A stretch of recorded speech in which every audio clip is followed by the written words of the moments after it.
awal film, terlihat sepasang kekasih yang tinggal berdua di sebuah apartemen. Kita sebut saja mereka Gemblung dan pacarnya. Mereka punya sebuah warung gorengan di kota. Karena sudah mainstream, si Gemblung mencoba mencari ide variasi makanan yang belum ada di warungnya. Dia mencoba untuk bertanya sama pacarnya, kira-kira makanan apa yang cocok untuk ditambahkan di warung mereka.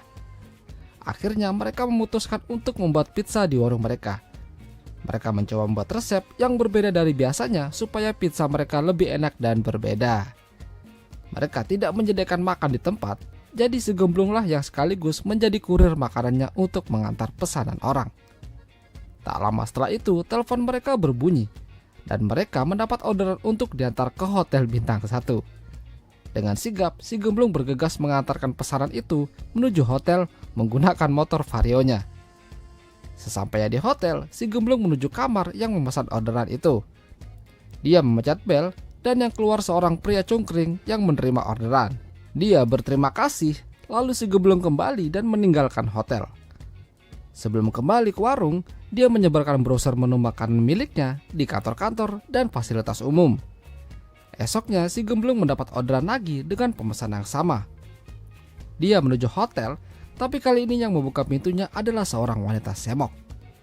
Dia terkejut karena wanita itu hanya menggunakan handuk yang tampaknya habis enak-enak di dalam. Si Gemblung memberikan makanan itu sambil tunduk-tunduk karena dia takut ngeliat. Wanita itu tersenyum sambil memberikan uangnya. Tapi dia tidak sengaja menjatuhkan uang itu. Pas wanita itu mau mengambil uangnya, handuknya terlepas dan bugil. Si Gemblung langsung melotot ngeliat gunung kembar yang super gede itu. Si Gemblung keluar dari hotel sambil ngos-ngosan karena habis ngeliat pemandangan yang indah. Dan kita sebut saja wanita itu adalah Bunga.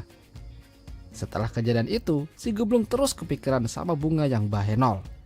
Bahkan saat dia wik-wik dengan pacarnya, dia malah membayangkan Bunga. Sementara itu, si Bunga terlihat sedang mendatangi seorang pria yang sepertinya teman lamanya. Ternyata si Bunga punya utang dengannya dan dia meminta utang itu dicicil. Karena Bunga cantik dan semok, dia jadi malu-malu buat nagihnya sambil ngerayu. Si Bunga tertawa dan mengatakan kalau dia akan membayar semua utangnya sampai lunas jika dia sudah punya cukup uang untuk mengembalikannya. Tapi bagi temannya tidak masalah. Semakin lama Bunga membayar utangnya, semakin sering dia bisa bertemu dengannya. Karena tampaknya temannya itu naksir sama dia. Dia bilang kalau sesekali mereka harus jalan-jalan berdua melihat pemandangan. Tapi Bunga bilang kalau dia sudah punya pacar. Dan itu membuat teman pria itu jadi salah tingkah. Dia tidak tahu kalau Bunga sudah punya gacoan. Bunga mengatakan kalau dia akan sesekali menghubunginya dan membayar utang-utangnya. Jadi dia tidak perlu khawatir. Saat Bunga sadar kalau temannya itu suka sama dia memanfaatkan kesempatan itu untuk membuatnya jadi lupa sama utang-utangnya. Kita kembali ke warungnya Gemblung. Di sana dia mendapat orderan lagi dari pemesan yang sama. Tapi kali ini dia pesan pizza, bakwan, sanggar sama tahu isi. Si Gemblung pun dengan senang hati menuju ke sana dan gak sabar ngeliat Bunga. Dan benar saja, kali ini Bunga memakai dalaman yang membuatnya jadi deg-degan. Bahkan si Bunga menyuruh Gemblung untuk mengambil uang di sela-sela buritnya.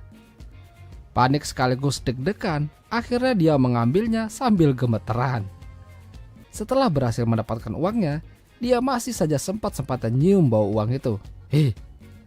Malam harinya saat di apartemen, si Gemblung yang sedang asik baca buku menolak ajakan pacarnya untuk enak-enak. Dia lagi malas dan gak mood habis dapat uang dari burit.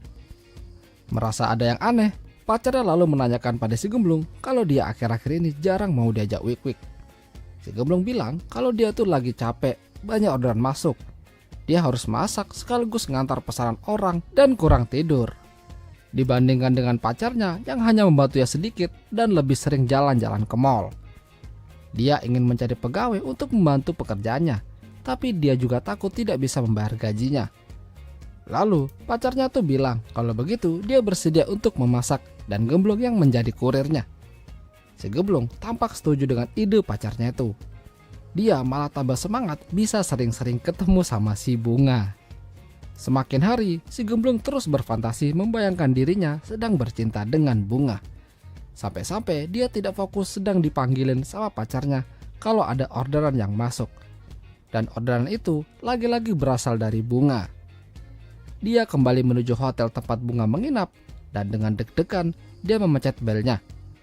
Saat pintu terbuka, seseorang langsung mengambil makanan dari tangan Gemblung yang membuat Gemblung jadi bingung. Pas dia mau meninggalkan tempat itu, dia dipanggil sama Bunga yang lagi pakai dalaman serba hitam. Si Gemblung melotot ngeliatin kemolekan Bunga.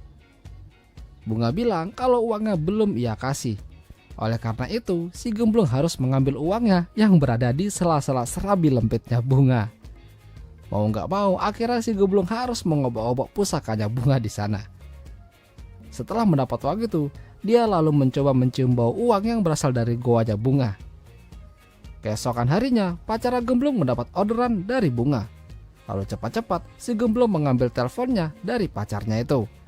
Seperti biasa, Bunga memesan pizza pakai telur, dicampur rumput ilalang dan sayur kecebong. Cepat-cepat, lalu si Gemblung menulis semua orderan dari si Bunga yang membuat pacarnya itu menjadi curiga. Si Gemblung bergegas menuju hotel dan memencet bel kamar. Kali ini Bunga tidak keluar untuk mengambil makanannya. Dia menyuruh si Gemblung masuk ke dalam untuk mengantarkannya. Dia malu-malu dan harus menaruh di mana makanan itu. Si Bunga menyuruhnya ke atas dan dia ngeliat Bunga lagi dicocok tanam sama si Cungkring. Akhirnya si Gemblung keluar hotel dengan perasaan yang deg-degan dan ngos-ngosan karena habis ngeliat orang cocok tanam. Semakin hari si Gemblung semakin tidak nyaman berduaan sama pacarnya itu. Apapun yang dilakukan pacarnya, dia tidak peduli dan memarahinya. Pacarnya sedih karena perubahan sikap yang terjadi pada si Gemblung. Si Gemblung terus kepikiran sama Bunga. Kalau ada kesempatan, dia ingin bercocok tanam sama dia. Tapi akhir-akhir ini, dia jarang mendapat orderan dari Bunga.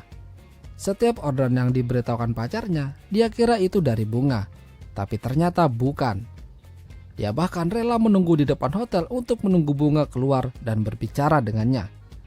Sampai-sampai dia mengira orang yang keluar itu adalah Bunga. Tapi hanya orang lain. Bunga biasanya order di jam-jam itu. Tapi kali ini tidak ada orderan darinya. Si Gemblung dan pacarnya akhir-akhir ini jarang berbicara dan dia meminta maaf atas sikapnya yang cuek selama ini. Tapi pacarnya sudah melupakan itu dan akan terus mendampinginya dalam senang maupun susah. Mereka saling berjanji kalau mereka akan menjaga satu sama lain dan saling terbuka. Suatu hari si Gemblung kembali mendapat orderan dari Bunga di hotel. Dia mengantarkan orderan itu sampai masuk ke dalam kamarnya. Di sana dia melihat Bunga lagi main kuda-kudaan sama si Cungkring. Bunga lalu menariknya dan mengajak si Gemblung untuk bergabung menanam benih kehidupan. Sampai-sampai si Gemblung lupa kalau dia punya janji dengan pacarnya mau jalan ke mall bersama. Pacarnya menunggu di depan apartemen sampai tengah malam, tapi si Gemblung tidak muncul-muncul. Akhirnya si Gemblung pulang dan melihat pacarnya sudah terbaring di kasur. Diam-diam dia masuk ke kamar, tapi pacarnya menyadari kalau dia telah pulang. Dia sampai berbohong pada pacarnya kalau dia habis ketemuan dengan teman lamanya untuk urusan bisnis dan minta maaf kalau dia lupa punya janji dengan dia. Sementara itu, si Bunga kedatangan teman lamanya yang mengutanginya dulu. Tapi kali ini berbalik. Bunga sudah melunasi semua utangnya dan temannya itu malah berhutang padanya dan belum melunasi hutang-hutang itu. Karena sudah jatuh tempo, dia bingung harus bagaimana dan merasa pusing karenanya. Suatu hari, Gemblung dan pacarnya berencana untuk refreshing ke sebuah villa. Di sana dia bertemu dengan Bunga yang menjadi tetangganya. Karena tetanggaan, akhirnya mereka berjalan bersama sambil tukeran pasangan. Malam harinya mereka minum-minum sampai akhirnya pacarnya Gemblung mabuk dan diantar Cungkring untuk masuk dalam kamar. Si Gemblung yang dirayu sang Bunga merasa tidak enak dan ingin mendatangi pacarnya di kamar. Di sana dia malah melihat pacarnya sedang dimantap-mantapin sama si Cungkring. Dia merasa sedih dan kesal tapi tidak bisa berbuat banyak. Lalu dari belakang Bunga terus merayu si Gemblung dan akhirnya permantapan pun terjadi. Karena kejadian itu, si Gemblung dan pacarnya menjadi tidak akur. Pacarnya memutuskan untuk berpisah darinya dan pergi meninggalkan Gemblung. Dia menulis surat untuknya kalau dia minta maaf telah meninggalkannya.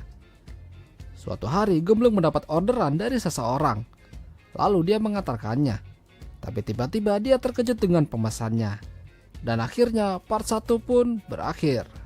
Itulah tadi alur cerita film Pizza Dare part 1. Jika kalian suka dengan video ini, jangan lupa untuk tinggalkan like ya lor. Sampai jumpa.